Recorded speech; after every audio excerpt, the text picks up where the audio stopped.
April 5th, 2026. At 8:03 this morning, Easter Sunday, President Donald J. Trump's social media account posted, "Tuesday will be Power Plant Day and Bridge Day, all wrapped up in one, in Iran. There will be nothing like it.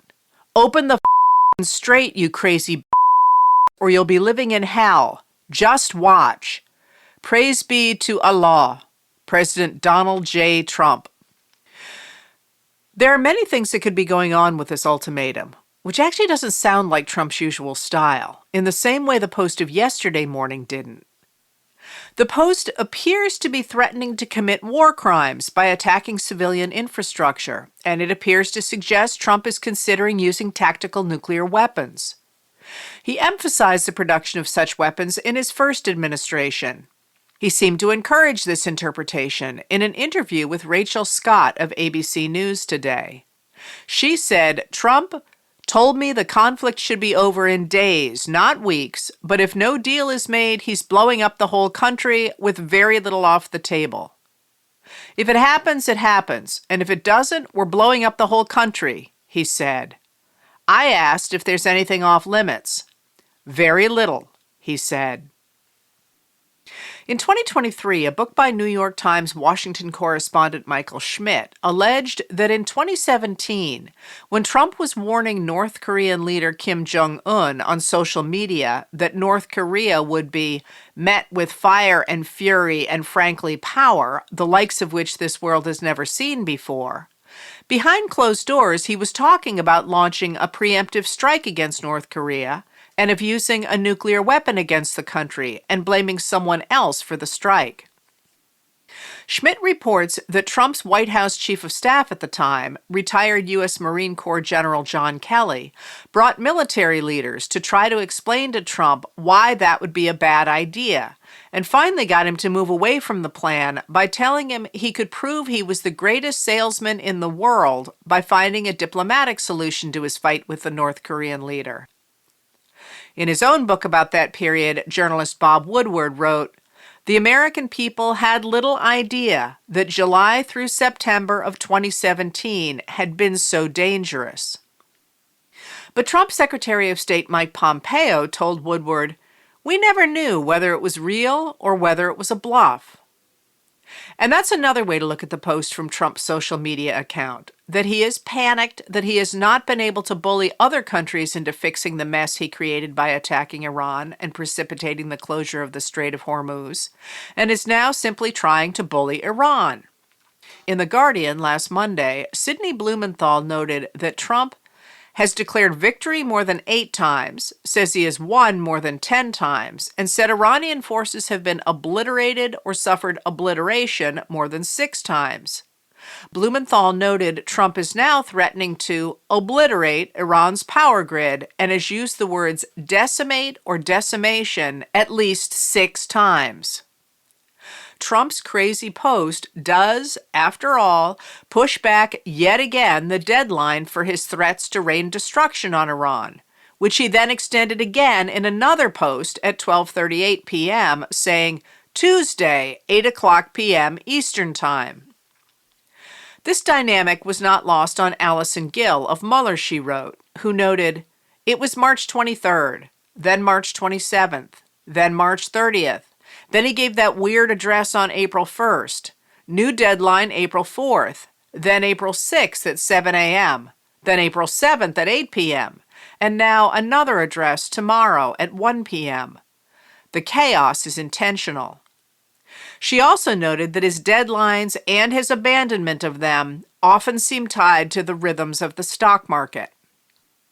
In an interview with Barack Ravid of Axios today, shortly after this morning's post, Trump reiterated that, "If they don't make a deal, I'm blowing up everything over there," but also said the U.S. is in deep negotiations with Iran and that he thinks a deal can be reached. Trump told Ravid that his envoys Steve Witkoff and Jared Kushner, not Secretary of State Marco Rubio, are talking with the Iranians. Sources told Ravid that mediators from Pakistan, Egypt, and Turkey are facilitating the talks.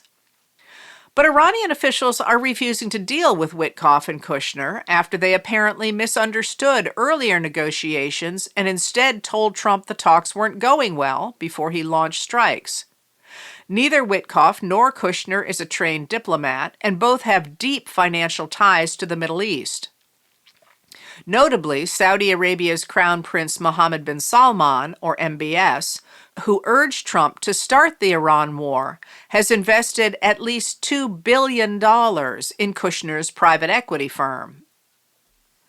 On March 13th, Rob Copeland and Maureen Farrell of the New York Times reported that Kushner is trying to raise $5 billion or more for his private equity firm from Middle East governments, at the same time as he is supposed to be negotiating peace in the region.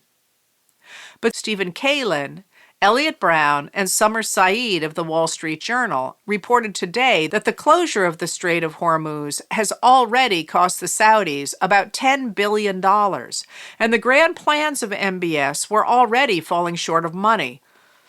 Some of those plans were U.S. investments.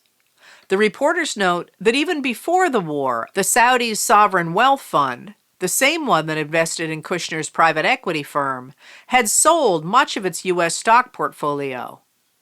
Last year, MBS promised to invest up to $1 trillion in the U.S. Those investments are now under review. Regardless of the inspiration for Trump's post, by itself, it tells a very clear story. The Federal Bureau of Investigation's former Assistant Director for Counterintelligence, Frank Figliuzzi, posted, "The American president has lost his mind." Journalist Stephen Beschloss wrote, "This is an actual post. This is not funny. This is beyond desperate. This is a deeply unwell man who doesn't belong anywhere near the levers of power. Every member of his cabinet and Congress is complicit in not demanding his removal now." Senator Chris Murphy, a Democrat of Connecticut, posted, "If I were in Trump's cabinet, I would spend Easter calling constitutional lawyers about the 25th Amendment.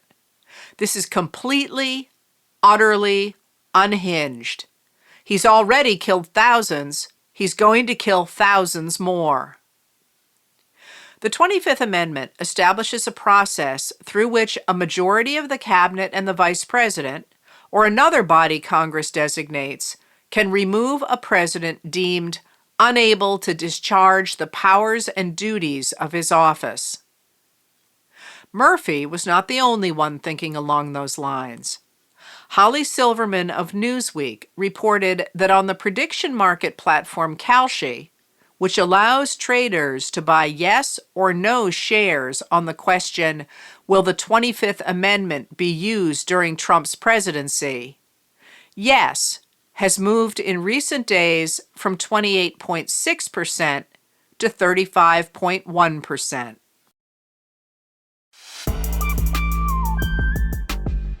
Letters from an American was written and read by Heather Cox Richardson.